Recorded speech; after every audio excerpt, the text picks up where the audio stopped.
India proudly bought those shiny new Rafale fighter jets from France, spending a whopping $9 billion for just 36 jets, all in the name of gaining air superiority over Pakistan and possibly competing with China. India wanted to ensure no Pakistani plane could even think about challenging them. But guess what? One missile, just one missile, could shatter that $9 billion dream to pieces. And that missile is China's PL-15, now in the hands of the Pakistan Air Force. Right when India-Pakistan tensions started heating up again, according to latest reports, Pakistan received around 100 PL-15 missiles, and they didn't even get this cheap export version. They got the real deal, straight from China's own Air Force stocks. This means it's not the first time Pakistan is using the PL-15. They had a few for testing before, but now they have plenty, ready for action. The PL-15 is a beyond visual range BVR air-to-air missile, built for long-distance kills. It can fly at speeds over Mach 5. That's 5 times faster than sound, and strike targets up to 300 kilometers away, meaning a jet over Lahore could easily hit one deep inside Indian Punjab. Powered by a dual-pulse solid rocket motor and guided by an advanced AESA radar, the missile isn't just fast. It can lock onto enemy jets from very far and adjust its path mid-flight to make sure it hits its target. It's smart, accurate, and brutal.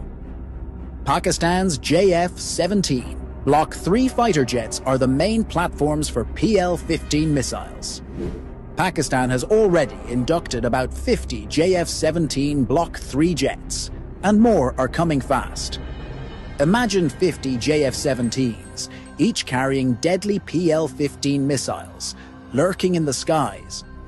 India's expensive Rafales would be flying with a big, fat target on their backs. Now, let's talk about the Rafales and whether they can really stand up against the PL-15. The Rafale is armed with 2 main air-to-air missiles. The Meteor, which can strike targets at around 100 to 200 kilometers, depending on conditions, and flies at nearly Mach 4, and the MICA, a shorter-range backup missile designed for close-range dogfights. The Rafale is also packed with powerful defensive systems like Spectra, which includes electronic jamming, radar warning receivers, and missile detection capabilities. This allows the Rafale to sometimes detect incoming missiles early and attempt to dodge them. When it comes to radars, the JF-17 Block 3 radar can detect enemy aircraft at about 170 to 200 kilometers, while the Rafale's radar can spot targets at around 200 to 250 kilometers, depending on altitude and target size. At first glance, it looks like Rafale wins in terms of radar detection, but the real problem for Rafale starts when we talk about missile range. The Rafale's Meteor missile can reach targets at 100 to 200 kilometers, while the JF-17's PL-15 missile can strike from a massive 250 to 300 kilometers. In air combat, detecting the enemy first is important, but being able to shoot first matters even more.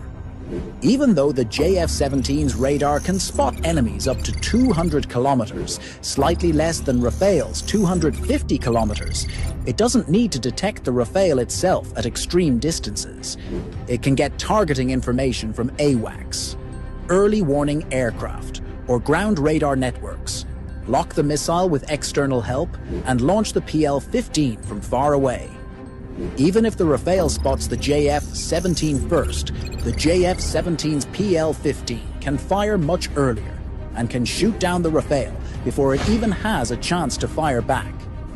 The PL-15 also wins in speed, flying at Mach 5, while the Meteor reaches Mach 4. This means if both missiles are fired at each other from 200 kilometers away, the JF-17's PL-15 would hit the Rafale almost half a minute earlier. And in air combat, 30 seconds can decide life or death. The The sky belongs to whoever fires first. And with PL-15, Pakistan might just fire first. Pakistan's new PL-15 missiles have just changed the entire game. Imagine losing one or two $125 million Rafale jets to a $30 million JF-17 carrying a Chinese missile. It would be a total disaster for India's $9 billion plan.